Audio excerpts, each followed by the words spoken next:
مقدر سر اردبیلی آپ کو پتا ہے اس مقام پر تھے کہ امام سے ملاقات ہے اور کئی واقعات ہیں کہ وقت ملے گا تو ہو سکتا ہے بہت سے لوگوں نے نہ سنے ہو تو مسئلہ نہیں ہے، لیکن کیا وجہ کہ اتنا مقام ایک شخص کو مل جاتا ہے۔ اب ایک ان کی لائف کی میں آپ کو اگزامپل دیتا ہوں۔ وہ نجف سے کربلا جانا تھا تو اس زمانے میں یہ گاڑیاں واڑیاں نہیں تھی، تو انہوں نے ایک جانور کرائے پہ لیا، جیسے ہم گاڑیاں رینٹ پہ لیتے ہیں، ایک جانور کرائے پہ لیا، خچر تھا، وہ لیا اور کہا کہ مجھے نجف سے کربلا جانا ہے۔ ٹھیک ہے، لے لیا، جانے لگے تو رستے میں ایک شخص نے کہا کہ یہ میرا نامہ لیٹر ہے، یہ آپ کربلا میں فلانے کسی کو دے دیجیے گا۔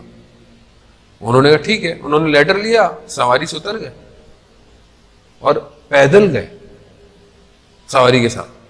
اس نے بولا یہ آپ سواری پہ کیوں جا رہے ہیں؟ کہتے جس سے میں نے رینٹ پہ لی تھی یہ کہہ کے لی تھی کہ میں نے جانا ہے، اس لیٹر نے نہیں جانا۔ اتنا ابھی ہم تو کسی کی چیز لے کر کھا پی کر ہضم بھی کر لیتے ہیں نا، اس کو واپس دینا تو دور کی بات۔ بولا اچھا آپ کی تھی، پیسے آپ کے تھے، یہ واپس نہیں کر رہے تو نہیں کرنا الگ بات ہے، لیکن ایسا تو نہیں بنے آپ کے۔ آج کل تو ایسے ہی ہوتا ہے، مولانا صاحب ہم سے لیے پیسے، ادھار لیا، قرض و لسنا لیا، واپس نہیں دے رہا۔ کبھی خود کروڑ پتی ہو گیا، واپس نہیں دیتا، کہتا نہیں اس کا نہیں تھا، کسی اور کا تھا۔ لیتا تو لیا تو اسی سے تھا بھائی، اس کو تو واپس کرو۔ کتنا حق ہے۔ جی دکان پہ جائیں آپ، اگر آپ وداؤٹ پرمیشن کوئی بھی چیز چکھنے کے لیے، حرام ہے وداؤٹ پرمیشن۔ میں بھی اتنا ڈر لگتا ہے آج کل ڈیوٹی فری گزر رہا ہوتا ہے نا، پرفیوم شرفیوم، مجھے ڈر لگتا ہے یہ تھوڑا دیر کا پرفیوم لگ گیا کپڑے پہ بغیر پوچھے، شاید اس نے ٹیسٹر کی اجازت دی ہو، میں کپڑوں پہ لگا رہا ہوں تو اس کپڑے پہ میں نماز پڑھوں گا۔ کتنا سٹریس ہے، کتنا حق ہے، وہ پرمیشن دے اٹس اوکے۔ کتنا وہ مقدر سے تبیلی نے نہیں بولا لیٹر کا میں نے پرمیشن نہیں لیا تھا، میں نے اپنے جانے کا لیا تھا پرمیشن، گئے تو کہاں مقام پہنچا۔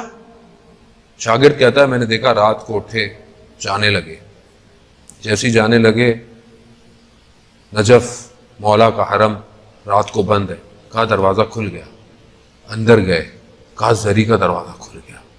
کہہ رہا میں نے دیکھا کہ گفتگو شروع ہوئی مگر مجھے سمجھ میں نہیں آیا، 2 رکعت نماز پڑھی، پھر نکلے، جلدی سے اپنی قبا ڈالی اور تیزی سے مسجد کوفہ کی طرف۔ مسجد کوفہ کا دروازہ کھلا، بند تھا، کھل گیا، اندر گئے، کہا ایک نور روشنی، میں سمجھ نہیں پایا، میں جا نہیں پایا۔ جیسے ہی وہاں سے باہر نکلے ایک مقام پر مجھے کھانسی آ گئی، بعض جگہ پہ یہ ہے یا بعض جگہ میں نے کہا تو مقدر سے مڑ کر مجھے پہچان گیا، کہا تم کیا کر رہے ہو؟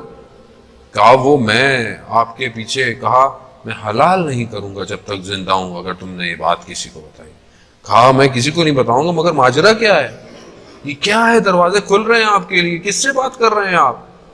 کہا میں رات کو پڑھ رہا تھا تو مجھے کچھ سوالات آئے، مشکلات، کچھ مسئلہ تھا، تو میں نے کہا کہ مولا سے پوچھتا ہوں جا کے، مولا کائنات سے۔ اللہ اکبر، کیا مقام تھا کہ مولا کے حرم کے دروازے کھل رہے ہیں اور مولا سے گفتگو۔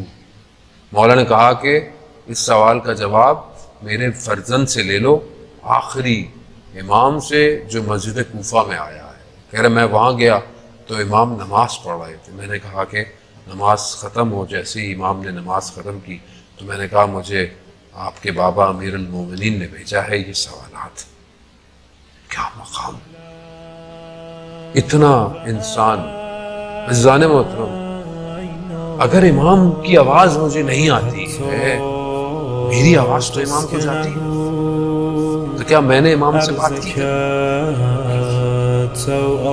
میری غلطی ہے، امام کی طرف سے کوئی مسئلہ نہیں۔